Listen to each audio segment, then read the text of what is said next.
Hi everyone, it's Kevin McConnell here from Enterprise Lab. I hope you're well and welcome to another edition of the League of Disruptors Show. And boy oh boy, today have we got an absolute stunning lineup. We have Steve Trister, who I'm going to introduce to you very, very shortly. Later on in the show today, we're going to have the immense Sean Whalen, and we're going to finish off with Lavelda Smith. So, on to this morning's show. Who do we have? We have the one and the only Steve Trister, founder of Trister Media International. I've known this guy for a number of years. I'm telling you, he is amazing. He's amazing in everything that he's been doing, not only just here in the UK, but around the world. And I'll tell you something, he's got something new coming up called the Speaking Revolution, which I'm going to get him to talk about very, very shortly. But Steve, as a character, believe me, all he wants to do in anything is actually help people increase their communication, build on the art of communication and engagement. And he's been passionate, not only from just speaking on stages, but to the way in which businesses and individuals broadcast and articulate themselves to one another. So Steve, welcome to the League of Disruptors. How are you, my man? I'm very well, thank you for asking. What is up, brother? It's all good. It's Friday. We're going to drop some serious bombs, and then we're going to get ready for a flashing weekend, and then straight back into it next week. So tell me, Steve, what's been happening? I mean, I haven't seen you for a little while. I know you've been away and got married. Congratulations to all that stuff. Thanks, mate. What else has been happening? You're very welcome. What's been happening? I've been birthing a project within me. You've been birthing a project. Yeah, man. So and it was a little bit painful to start with. Yeah. It earlier on in the year, I know we spoke about this just before we come on air. Yeah.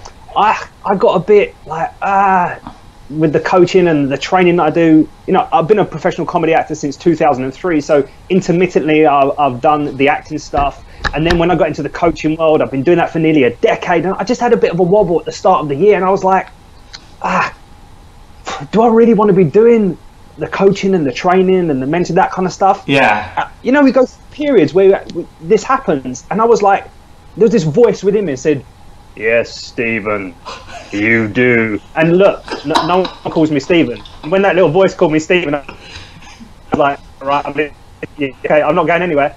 And this voice was saying, you got to do something, go big or go home and do something different. And I was like, well, I know that the stuff that I've shared over however long it's been really impacts people. I can't just give it up. That's a complete disservice. So the go big thing was this. Then this thing came to me called the Speaking Revolution. Right.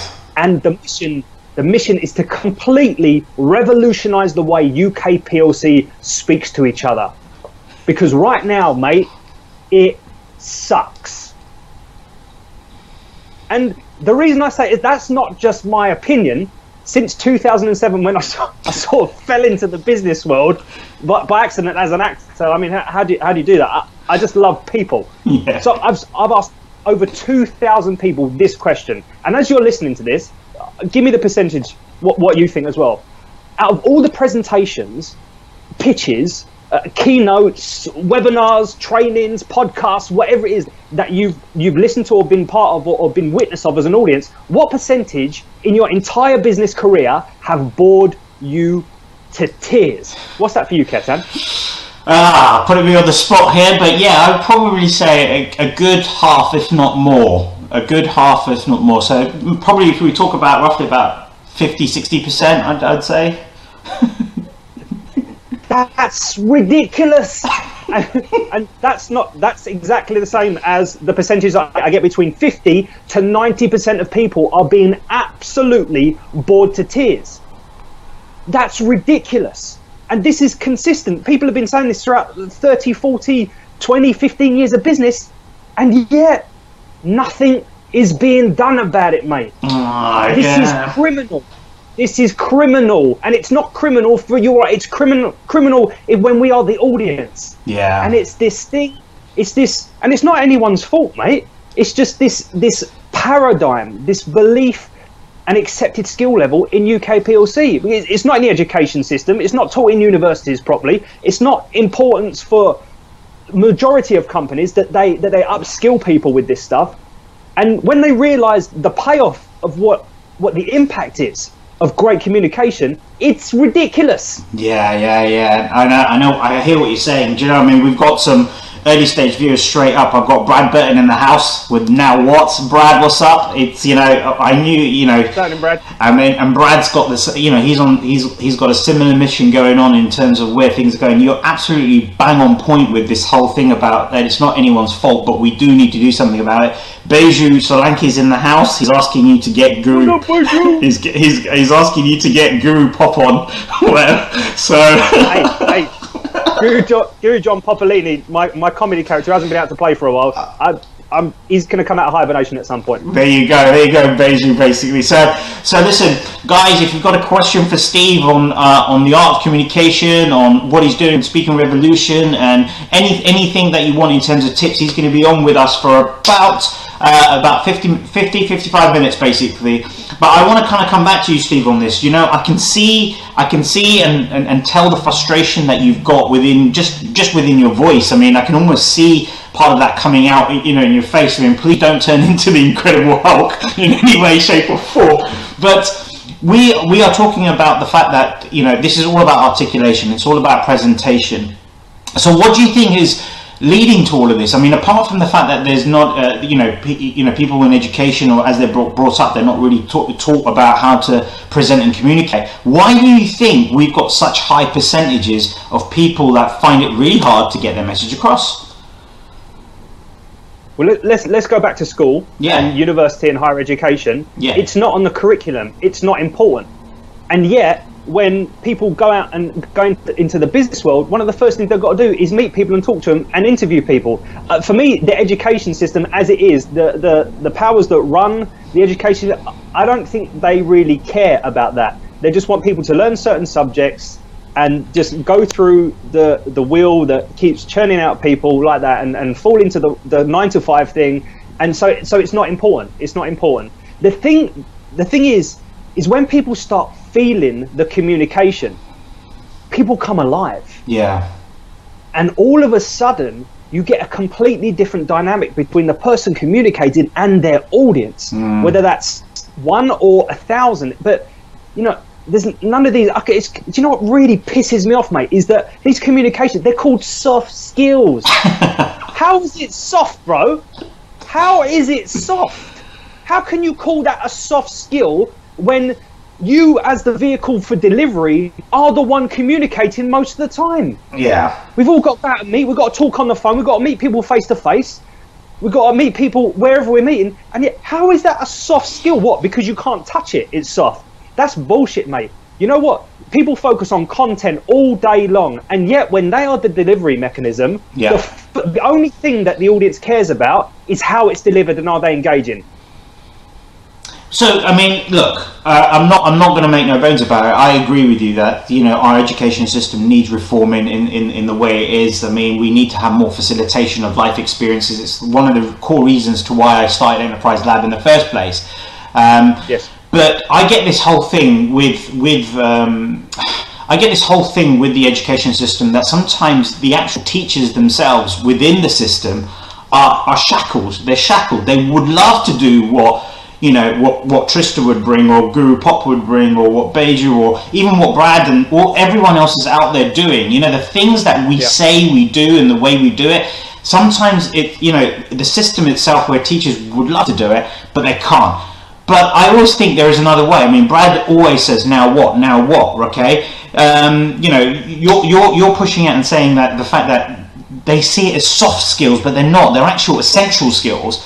So let's say you've got the power of attorney right now. I'm making the Secretary of State for education in this UK, and God, we need someone to really come up and into this post. What are you going to do? What are you going to do about it? Because it's easy for us to sit here and preach about this is wrong, this is wrong, this is wrong. And I know I'm going to come to the revolution in a second. I'm going to come to the revolution. But let's say I've given you that power of attorney. What are you going to do about it? I'll tell you what I'm going to do about it, Ketan. I would, for me, the most important element in the education is the teachers, the people who are delivering the information. Roll out a massive scheme across the country and train every single teacher from nursery, senior school, higher education, professors, get everyone on a program and get them learn, every single person, every single teacher in this country. Because I get that they're shackled, because they're just doing their best. They're doing it because they want to help, right? But yet, get them all going through some kind of program. Look, I don't know how that would happen, what it looks like, but the skills, get every single teacher doing it. And then all of a sudden, the children, the teenagers, the people in higher education, they have someone delivering who really cares about how they deliver, who's feeling the emotion, who understands the body language, who gets all of that, and then delivers it in a way where the message sticks. Yeah, I mean, I feel you. Yeah, go on. Are you feeling? You feeling me? I'm feeling you. I'm feeling you. That's this new technology now. You can actually feel me right now while you're doing that. No, man, I'll try to tickle your armpit. See if we can. Hey. So look, okay, I get you. I think it's a great call in the fact that it's not a cancer, but the root to this is it's prevention rather than cure. So it's kind of more of a build on the fact that if you've got teachers that influence our young futures in that respect, it's getting them those as kind of essential skills. But let's go back a little bit into your history. 10, 12, 15 years that you've been in this professional circuit. You've worked with, chief marketing officers of big corporations in terms of communications. You've worked on countless projects. When you came into this, you said earlier on this show that you got this epiphany. You had that voice coming in and saying, Stephen, you've got to do this in this respect. But do you think it's been a culmination of the last 10 years of what you've seen and felt that's brought you to this kind of position? And tell me something, was there anything marginally different 10 years ago to what we've got today? Great question. Yes, it has got me to this point. Of course, I'm a big believer in divine timing and things come at you at the right time. And something that's really important here is that getting married, settling down, having a woman who sees me for who I really am and loves me unconditionally, that support and knowing that is there, that's a revolution in itself, bro. Yeah. So feeling settled like that, and knowing that someone's equally standing by me and got my back, and I couldn't wish for anything more in a woman and a human being with Jolene. I've got no words, mate. But having that, and then having that foundation there, because it hasn't been any different 10 years ago. People are still boring the arse off people. There's still this debate. There's still like people saying 50 to 90% then, but now it's about timing, right? I'm settled now. I feel like now I feel stronger than I ever have. Yeah. I've got more belief and knowing in this as well. And it's just about timing.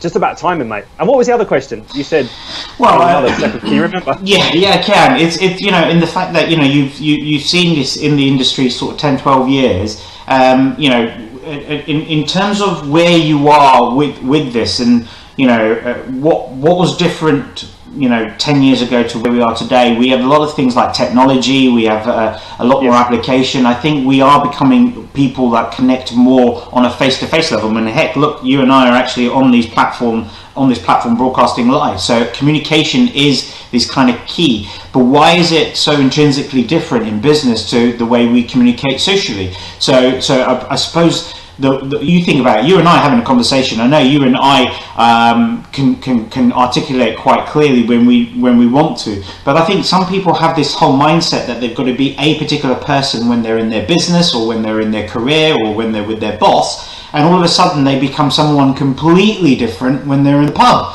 So what do you think that is? Is it system? Is it the process? I mean, we talked about education just quickly, and we know that there are shackles there, but surely there aren't shackles like that in the business world.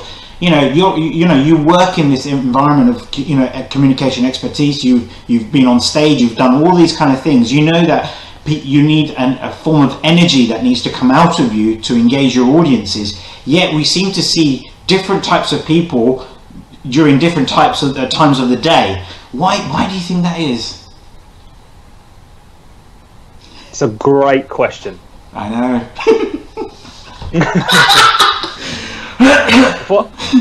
What I've come across. So let's talk about people who are employed and do the typical 9-to-5 stuff in either medium enterprises or large enterprises. Yeah. What I found is that a lot of people have lost themselves.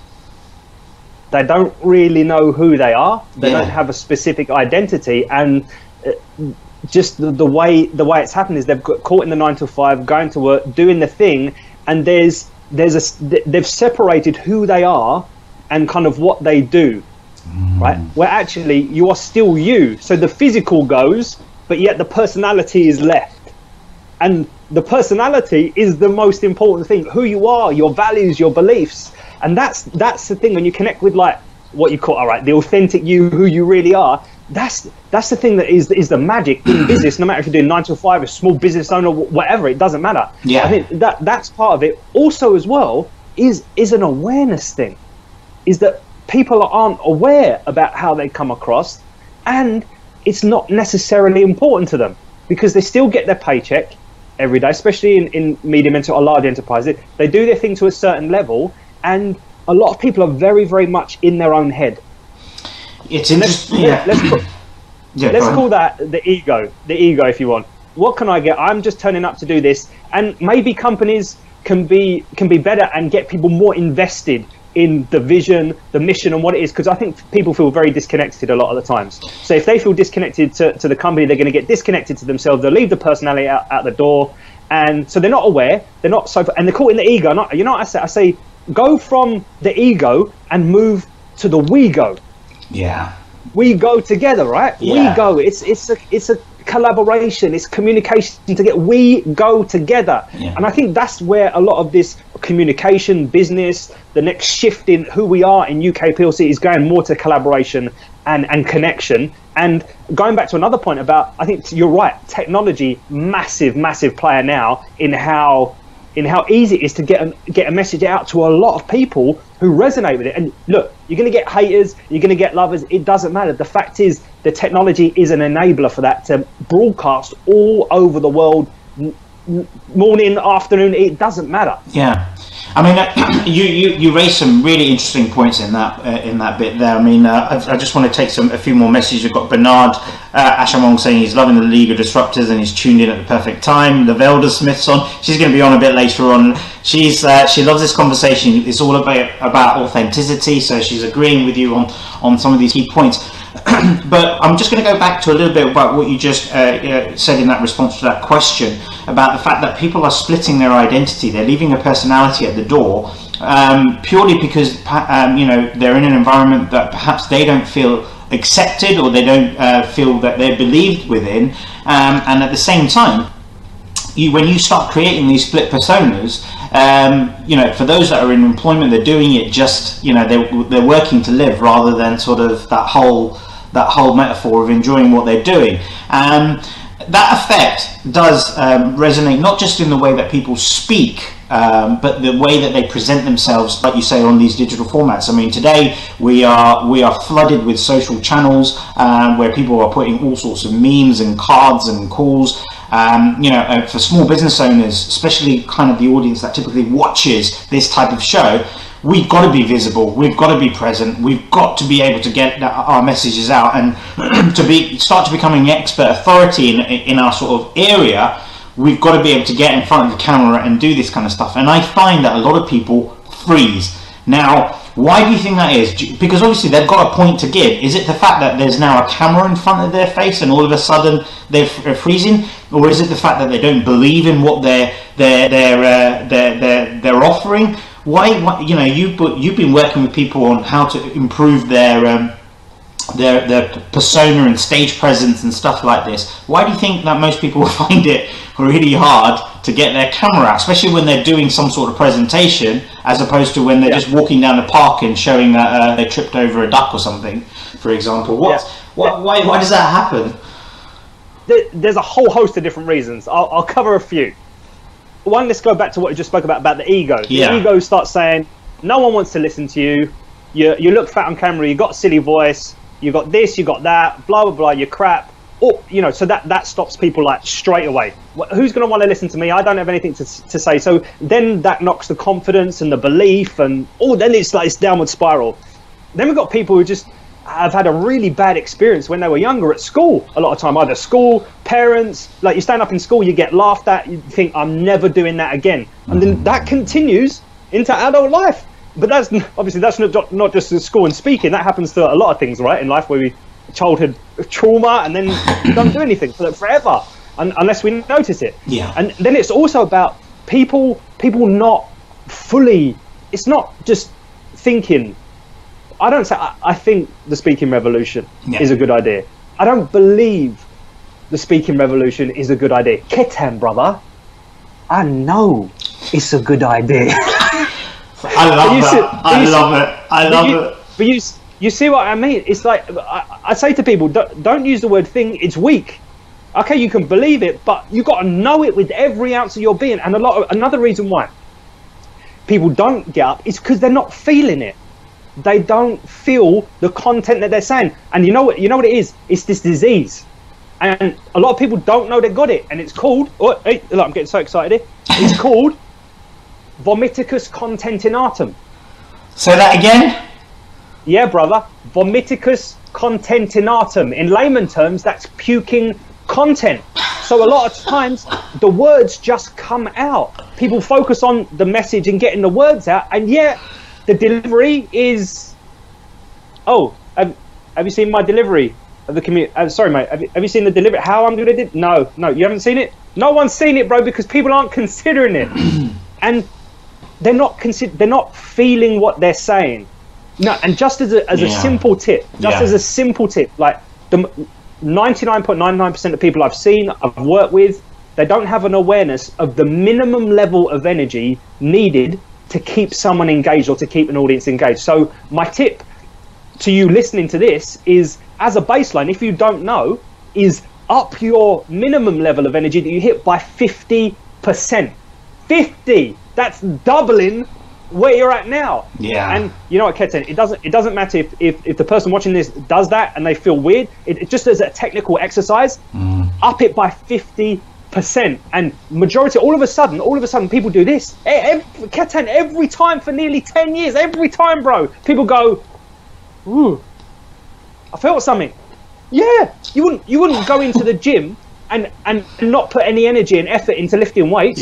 You wouldn't run and put no energy. It's the same thing. It's this discipline. Just because it's not tangible in the first instance doesn't mean you shouldn't do it. But I promise you this, when you do that 50% minimum, you start to feel the energy literally physically flows through your body, and then all of a sudden you start to taste your words. You start to feel the words. I feel this because whenever I'm going on stage, no matter how small or large the audiences is, even when I'm doing like workshops and stuff like that, where I'm about to kick off, normally I'm kind of, my hands are, I'm shaking my hands, I'm pumping up this adrenaline within me, basically, because when you do come out, you've got to come out all guns blazing. You've got to have this huge energy about you. I mean, the people sometimes don't seem to understand, especially when they are, when they ask you, can you come and do a talk, and you like say, okay, here's my speaker fee or whatever it is, and they're like, oh, why do you charge so much? I'm like, okay, number one, I've got to prepare. It's not like I'm just turning up for half an hour and I'm rolling something out of my head. I've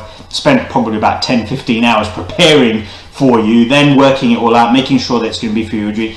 And I am the kind of guy that when I come off stage, whether I've done 20 minutes, an hour, or whatever, I'm almost on the verge of collapse. I need to sit down. I can't even think about certain things. So it's almost like, your audiences need to captivate, and they draw off your energy. That you are pushing your energy onto these people. So the fact that you're saying, people need to increase their energy levels by 50%, irrespective of where they believe their minimum energy level is. I completely dig you with this.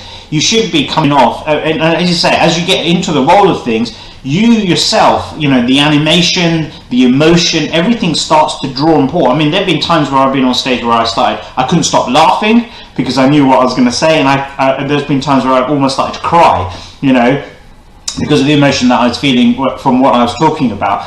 Now, the thing is, some people are just gripped by fear. And like you say, it's the fear of, you know, potentially just saying, look, I'm not good enough, or what if they hate me and stuff like this. What do you have in terms of advice for those that, you know, have not just straight stage fright, but this undeniable fear that they're going to be rejected?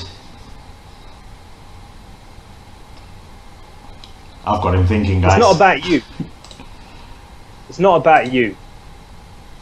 If you don't believe you have a message to share that transforms people's lives or their business, or you don't have something valuable that will impact people in a positive way, then don't get your message out there. Like, seriously, if you don't have any evidence, but that has to be a starting point. There has to be even a tiny bit of knowing in there that what you have to share, to show, to give makes a difference in some way. Whether it's to one person or 1 million, it doesn't matter. Yeah. At the baseline. I love that, because Luke Scott was on earlier last week, or earlier this week, sorry, and he said something about a talk that he went to where a message was given to him that everyone has a story to tell. There is something that they have to tell, because it's, you know, it's a very unique part of their life that no one else has ever experienced. Do you advise that people should go and dig deep into one of their experiences and kind of unearth and approach their sort of communication and speaking through that kind of experience?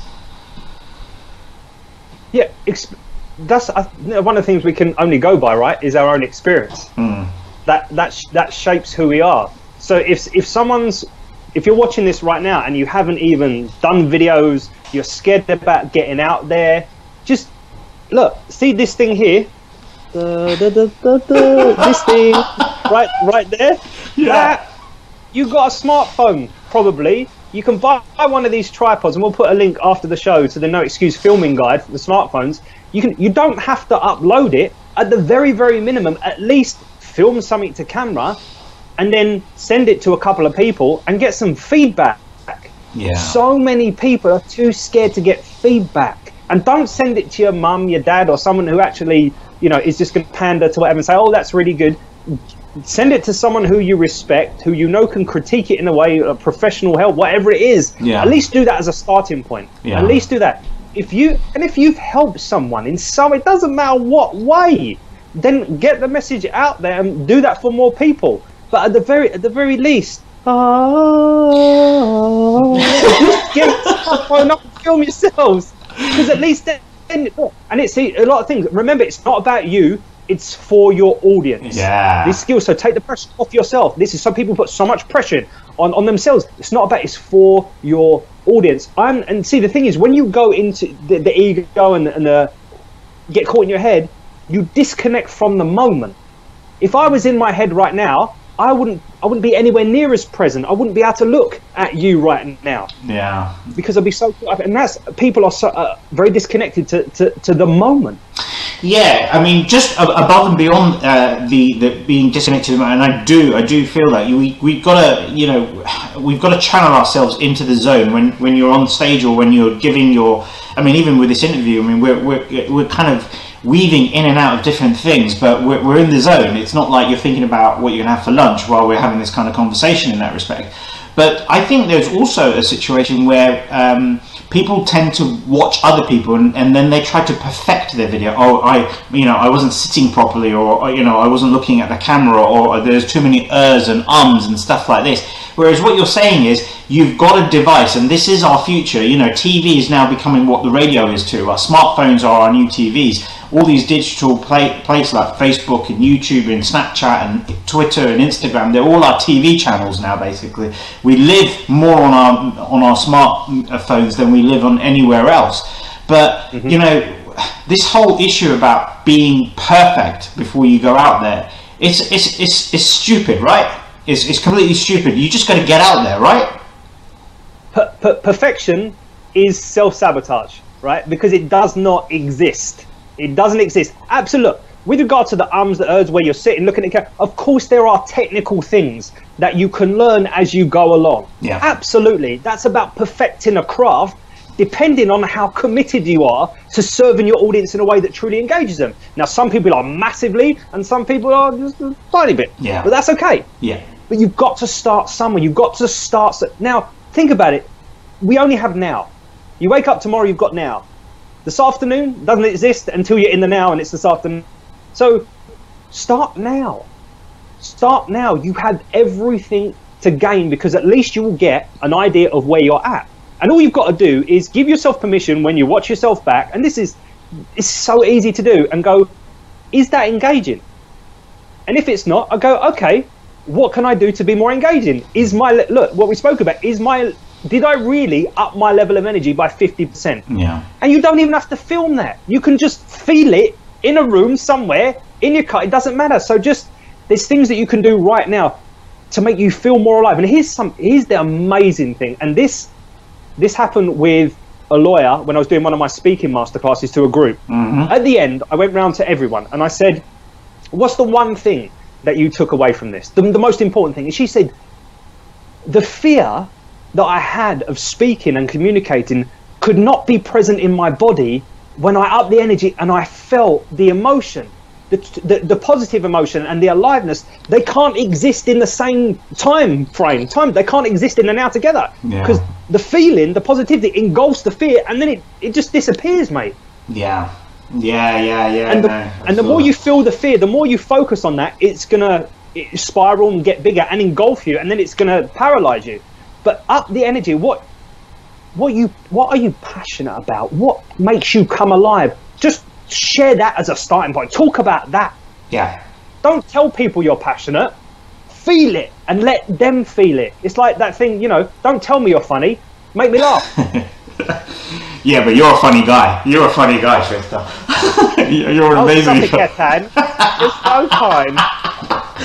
Right, come on. So we're on live with Steve Trister. We've got him for another exactly 28 minutes, guys. If you've got any questions, please get them posted up so I can harangue the Trister with your questions. Lavelda's talking about the fact that doing what they think they need to do to be successful, and I think that was a little bit earlier in the fact that when we were talking about what is it that and why is it that we find it so flat in that kind of, people think they're doing what's right because by modeling what they see others doing, but what you just addressed there is the fact that it can be anything from pork pies to massive business transformation. Whatever that's in your heart and what you feel the most is what you should be talking about, because that's the bit that takes you away from just being average and normal in your communication. In fact, actually, I think the point is when you are forced into something that you're not feeling, it's not about 50% raising your energy. I think your energy starts to fall 50%. And in fact, you become, the longer you're going into it, the more flatter you're becoming in this, and the more you become disengaged with the topic itself,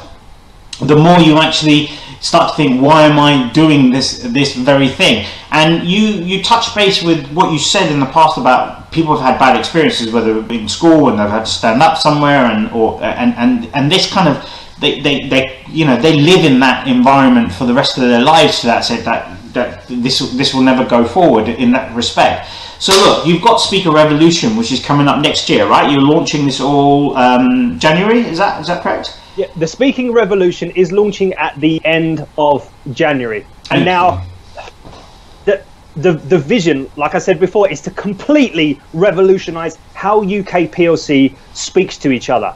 Yeah. Now, it's a big vision. I don't know what the quote is or where it's from. Is something like, people who think they're crazy enough to change the world usually do.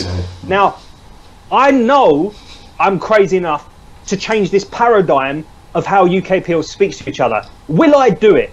I don't know. It doesn't matter. The fact is there's this driving force, and a lot of other people like yourself are agreeing that it needs to be addressed. Now, if I'm getting buy-in from you, I'm getting buy-in from other people, and then people start talking, at least we can get the debate going. And then at the same time, don't just talk about it, give people some skills, give people some tools, like right now, where they can change how they communicate in an instant. Yeah, so look, I want to go into a little bit more into depth of what the revolution's going to, sort of conspire within itself. And I know this is going to be an ever-evolving project. The more you get into it, the more it opens up, and the more opportunities and the more situations come through.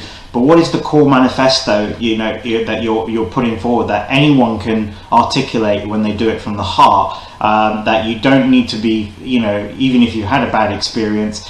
I know you've drawn down the fact that 50 to 60% of UK PLC or presentations are boring in this perspective. So 50 to 90%. There you go. 50 to 90. 50 to 90%. There you go. So and I think we're also. I just want you to get your opinions a little bit on this whole thing of over the last 5 or 6 years, maybe even a bit longer than that. The introductions of things like PowerPoint and all these other presenting tools. Do you think that they played a significant part in actually downgrading the ability for people to really energize and engage? Yeah, PowerPoint's a great example. A lot of people put so much information on a PowerPoint slide and keep referencing it and say, well, it helps me as a reference point. Screw that. If you're going to do that, type it all out in a bloody PDF and send it to someone at home so they can read it when they have a cup of tea. Don't insult your audience like that. Yeah. And that's a bit strong. But they don't need to, literally have somebody who has a great book called Presentation Genius is Simon Raybould, who I recently saw talk, and he's got hours of scientific research saying exactly what to put on slides, the type font, the images to use that actually affects change. Don't put all this information, because you know what? When you speak, I'm like this, reading the slide. Yeah. And I'm completely forgot about you. Yeah, I might be listening, but all I'm hearing is mah, mah, mah, mah, mah, mah, mah, mah. You know what I mean? It's like that. And I'm reading the slide. So it can be used in the right way. If there's a simple image, one word, and there's a few slides, that's support. And they should reinforce your message. But if you are the delivery mechanism, then you absolutely have to be the focal point, and you have to understand the tools and utilize the tools of what it takes to truly engage an audience. It's so important. No, you're absolutely right. Now, I'm going to drift off a little bit to one side, but I'm not sure if you caught the episode of The Apprentice yesterday. But this is the reason I'm bringing this up. Is they had the concept of building a new gin. Basically, they had to produce a new gin, and they were like in that assignment, they're set out to go and see like a major supermarket chain, some bars, some restaurants, and then these kind of drink wholesalers and stuff like this. And the project manager in the task was absolutely flat. There was just no energy whatsoever, just a complete dullness in what they were doing. In fact, they were struggling with trying to put an easels up for the first sort of 2 or 3 minutes of their presentation. And as a result of this, just fast track it a little bit, when they were in the boardroom with Lord Sugar, he just, they asked the question, they go, they're pretty much saying you're a shit presenter, and his excuse was that they didn't have enough time to practice their pitch, they didn't have enough time to think about the product, they were just put into this kind of thing. So the reason I'm bringing this to you guys, because I can see you're burning up into this, is is props, presentations, all this kind of thing. What do you have to say for those people that say I didn't have enough time to practice my pitch? In the fact of the simplicity of this is that he just needs to know that he's got an educated audience in front of him. They know most of the information that they need to go through. All you have to do is put one thing, personality, into this, and I think that it's this whole people by people thing. So it was just a great, it just so happens that this was on yesterday, and we're talking today about this very nature of things. But the response from the guy was just, and even when he was responding, I don't think, maybe it wasn't that great and stuff like this. We see a lot of this kind of, someone's just sucked the whole energy. Obviously, he's bought into the belief system that how he delivers the thing is not important. That's obviously what he believes. when it came to the crunch and actually communicating the message, they're like, dude, you're the Walking Dead. Yeah. We don't even want to listen to it. You could have the best product in the world. You could have the best message in the world. But when it comes to the crunch, like this stuff that I share, I say it's a cherry on top, but it's a big cherry. You know, it's like the final piece. And yet, so you could have the best presentation, and yet they're like, dude, you're flat. There's nothing there. And it's because people are human. Yeah. That they need to feel something when somebody's communicating with them. Yeah. You know what I mean? Like, most of the time, people are leaving their audience feeling numb, unconnected, and wanting to go to sleep. Yeah. But, you know, if he was watching this, maybe he would up his energy by 50%, and all of a sudden people go, he would actually keep their attention for just a little bit longer. The thing is, I am connected to the guy, so I'll be sending him a copy of this video afterwards. Are you serious? Are you serious, mate? Yeah. I'm usually connected to quite a lot of people that go on to The Apprentice, so I'm going to be pushing it to him. Oh, sweet. Well, awesome. Well, dude, like, it's not... Look, just say, even if he ups his minimum level of energy by 50%, that's going to make a difference. There you go. I mean, it's what I'm trying to get out there. I mean, we get a lot of people that, that have so much good stuff that they want, that they can get out there, but, especially those that are in the service industry, the coaching and development industry has exploded over the last sort of 8-9 years. We've got more and more people coming into this kind of space. And however, it's not a case of I need to be different and be bold and be completely outstretching, outsmarting my competitors in this space. I just think that people get drilled into this whole thing that you've got to be of a particular ilk and a particular presentation to actually attract your clients through. And I'm so pleased that you're saying no. What do you say to those people? The people who just do this, the people that just say, right, I'm a professional coach, or I'm going to be a business mentor, or I'm going to do whatever it is, and they go at it the same way. Because I'm not just talking about the way they present themselves using video, but this starts to seep into the way they narrate stuff into their text as well, the way they speak when they've got written text as well. What kind of advice do you have to those people? Well, I get that modeling people and modeling success is important. I get that, but when it's to the detriment of putting who you are in a bin and to the side, then you're not you anymore. And people will know that, and they will go, oh, you're exactly like so-and-so. So immediately, people will just walk on. But you take the tools out, and it's not how they did it. It's just, that doesn't make sense to me. First of all, do some bloody personal development work or some spiritual development or whatever it is to know who you are at your core.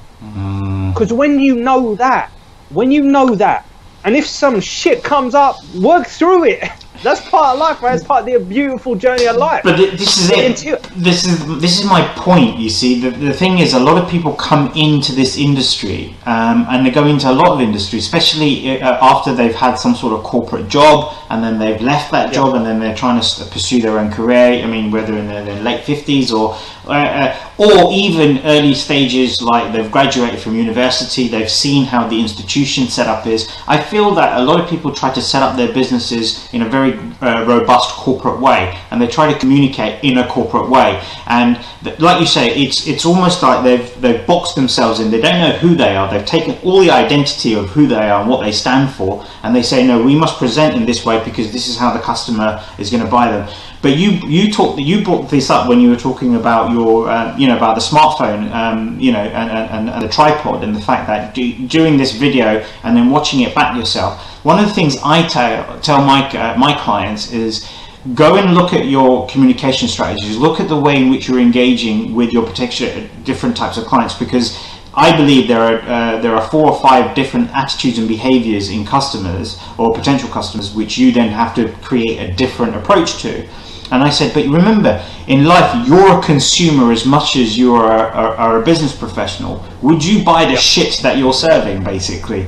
That's the kind of question I ask them. And I go, and don't look at it and say yes because it's the best. because you're living in La La Land. I mean, be very real with the fact. I mean, is this something that you would encourage people to go back, especially those that are in that sort of small micro business that are trying to move into the small business stage?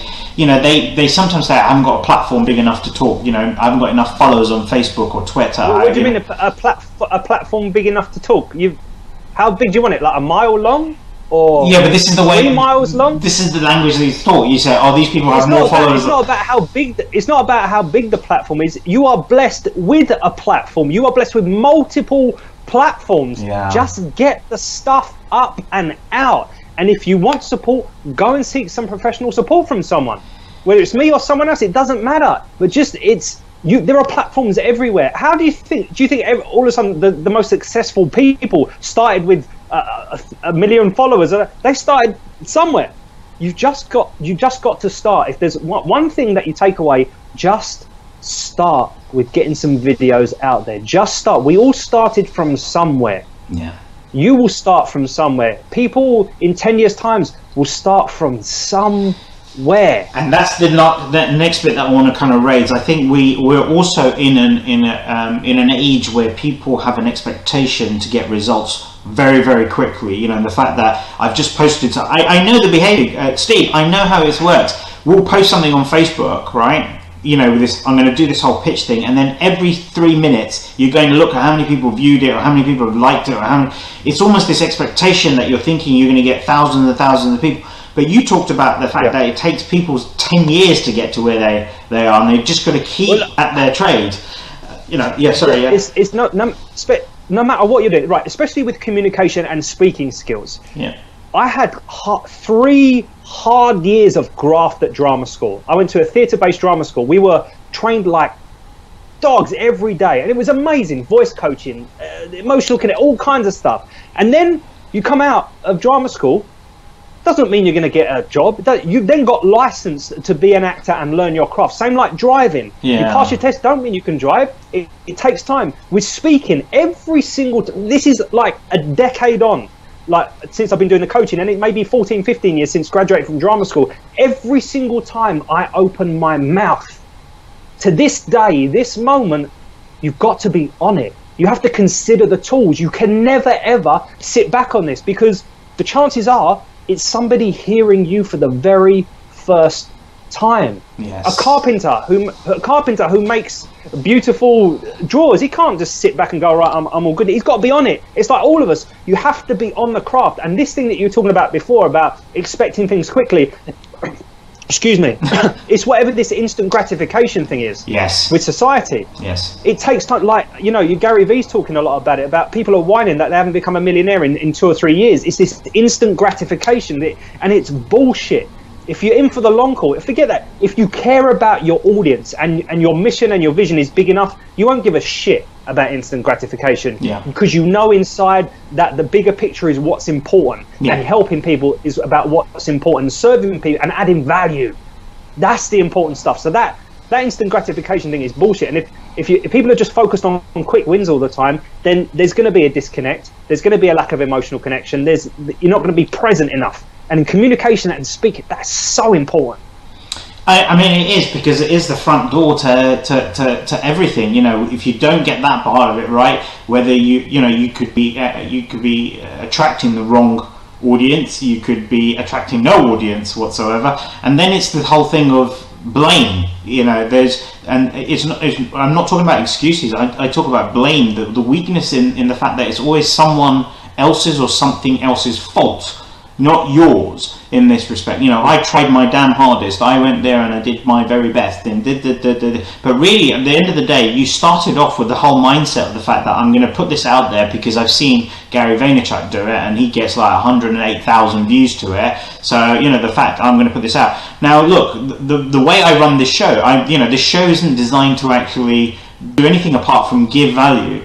Now, most people would have a show at a fixed time on a fixed day. That's how it works, like whether it's a radio show or a TV show. And I said, screw all of that. I'm going to do it based on the availability of my experts, because I know that not everyone's going to be able to come and watch the full live for an hour, and yep. B, the fact of it is if I have it at a fixed time all the time, I'm not going to be able to get the people I want on the show.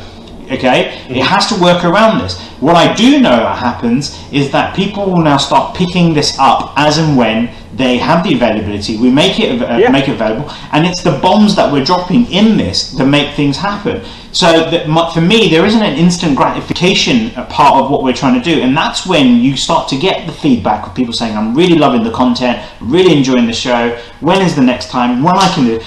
You see, this is exactly what you're saying. When you do this with the intention of serving, and not looking at the numbers of the values, but then you have to keep doing it. You can't just say, "All right, I did one last week, and I'm going to wait now another month," because by the time you come back out with your next piece, the audience has pretty much forgotten about you already. So you've got to, this whole consistency piece. So I know you've got the, we'll get the link on for the whole sort of hacks that you give on in terms of doing videos and stuff like that and getting yourself presented. I know that we're going to put some details about the Speaker Revolution stuff, but just a quick couple of tips basically on someone, because I've got a few clients who I want to show this to, who are in that mode where they've got to start doing video content, which we can then repurpose into other content. What or two or three things would you say to them, apart from just go out there, do it? What two or three things would you say to those that are actually saying, right, I'm excited, I'm a little bit nervous, but I've got to do this. What couple of tips would you have for those people? Number one is, we go back to that thing that we've been speaking about all session here, is up your minimum level of energy by 50% from wherever you are. Yeah. As a baseline, start that. That will conjure up feeling within you that you didn't know existed. Yeah. Okay. Number two here, and this thing here is the big one. This is the most important tip you will ever hear from me, ever in the history of the universe. This is it. And it's this: honor the words.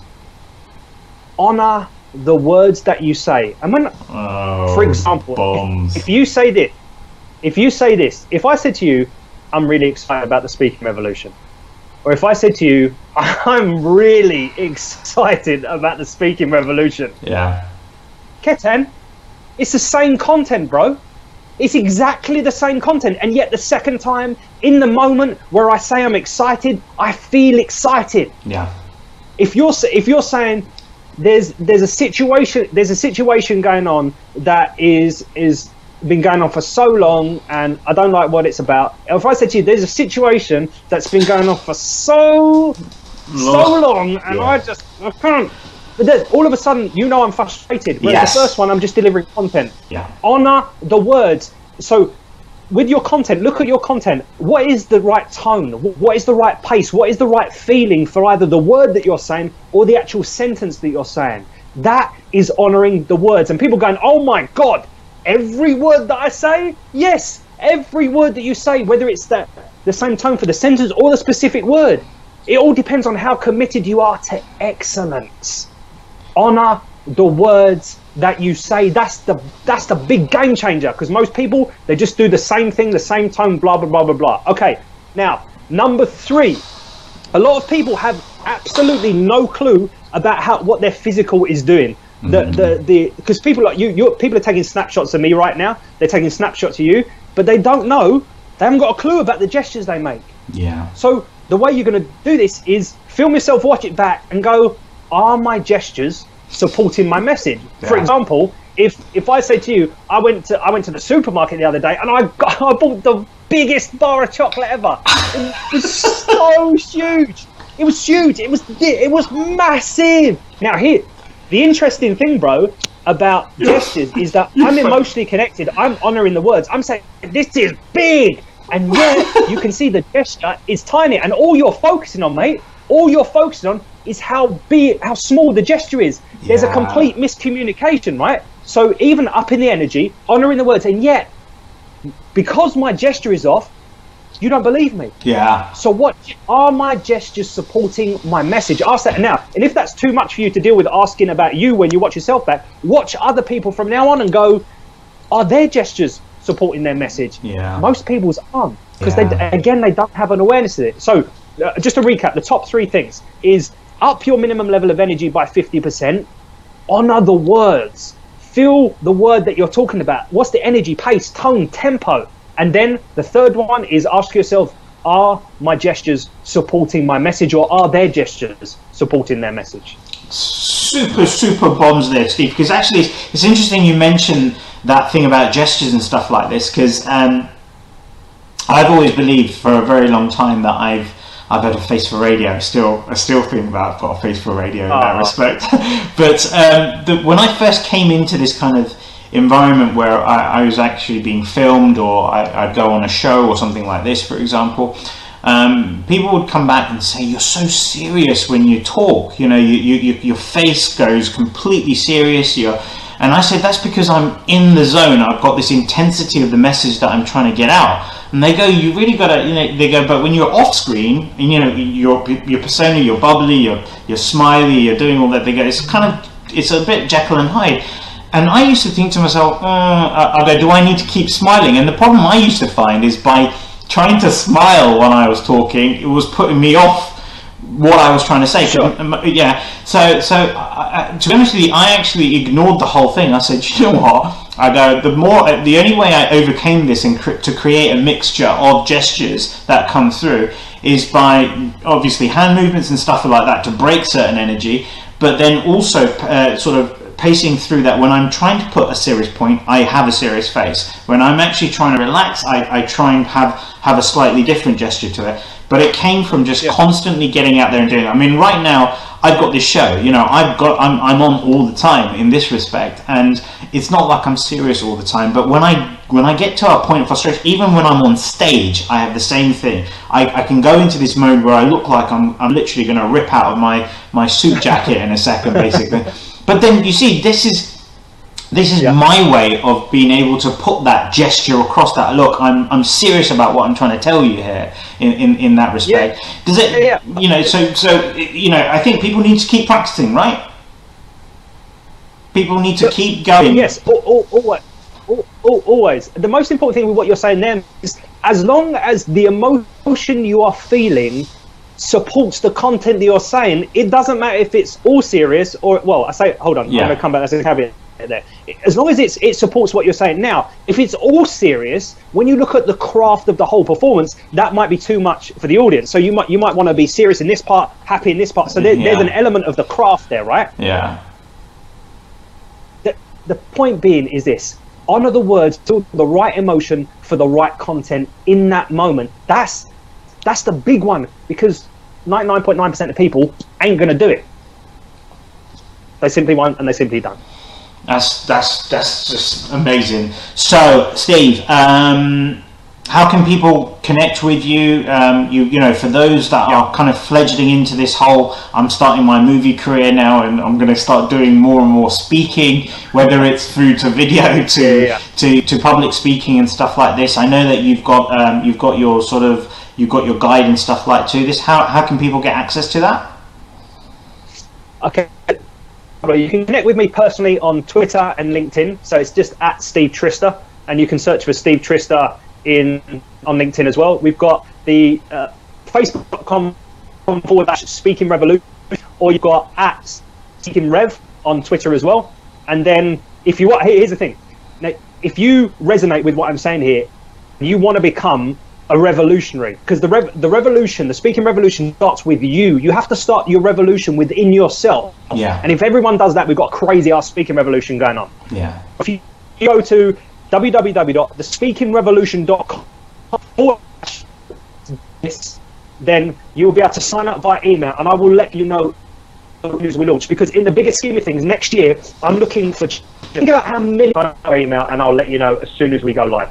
So that's fantastic. We're going to be putting all these links into the post, so Steve will send those over to me and I'll get them all put through. Guys, if you're out there and you feel you're not feeling it, what you're doing at the moment, Steve has been giving some bombs on the fact about feeling what you're doing, believing in everything that you're talking about, making sure that the emotions matching where you're going from. this guy has got years and years and years of experiences of building the, you know, stage presence and stuff like this. This is something that you can't miss. And like Steve says, you know, a revolution starts with you. At the end of the day, you know, you got to create that revolution within yourself. You've got to look to disrupt it. That's why we have someone like Steve Trister coming onto the League of Disruptors show, because he's there. He wants to make this change for positive good. It's not about money. It's not about wealth. It's really about upping the game so we have better opportunities. We engage better, and people get the right stuff to the right people at the right time. We're out of time. Speaking about time, he's very, very well positioned there. Mr. Trister, it has been an absolute honour to have you on. I did. Thank you, mate. Thank you so much for asking me. It's a real pleasure to be able to get this message out. So I just want to do one thing. Yeah. I love you, Ted. Oh, thank you. I'll accept that. I'll just accept that right there. No. Pleasure is all of ours. You know, on behalf of Enterprise Lab and League of Disruptors show, I really want to thank you for coming on. This video will be available on the YouTube playlist probably by sort of later on tonight or tomorrow morning.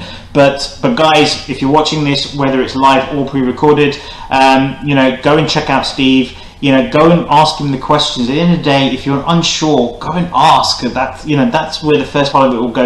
You know, it could be small steps into your journey from wherever you are. You don't have to make giant leaps, but do take action. Do take action. So, any other last comments before we sign off, Steve? Up your level by 50%. Honour the words. Ask yourself, are my gestures supporting my message? There you go, boss. So, stay in tune at 7 o'clock UK time this evening. We've got the Sean Whalen, and believe me, he does not mince his words in any way, shape or form. Straight after that, we have Lavelda Smith coming on. We're going to be talking all about MCN as well. So today's all about authority with your emotions and your articulation and your communication. My name's Kat McQuarrie. This is the League of Disruptors show, and I'll see you guys real soon.